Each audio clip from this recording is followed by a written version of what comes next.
হাতে যদি 10 থেকে 15 মিনিট সময় থাকে তাহলেই এই দারুণ স্বাদের ইলিশ ভাপা তৈরি করে নেওয়া যায়। প্রথমে মাছগুলোকে নুন হলুদ মাখিয়ে নিয়েছি। এখন আমি একটা মশলা তৈরি করে নেব।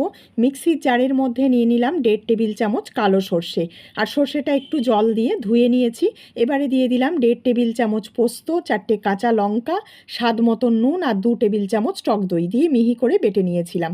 আর যে পাত্রে ভাপাবো সেই পাত্রে দিয়ে দিলাম, আর দিয়ে দিলাম হলুদ গুঁড়ো, নুন আর 2 চামচ সর্ষের তেল দিয়ে খুব ভালো করে মিশিয়ে নিয়েছি। নুনটা কিন্তু একটু বুঝে দিতে হবে, যেহেতু মশলায় নুন দিয়েছিলাম। এবারে সব কিছু মিশিয়ে নিয়ে ওপর থেকে কাঁচা লঙ্কা দিয়ে একটা কড়ার মধ্যে জল গরম করে নিয়েছিলাম। 10 থেকে 12 মিনিট দেখো মাছগুলোকে ভাপিয়ে নিয়েছি।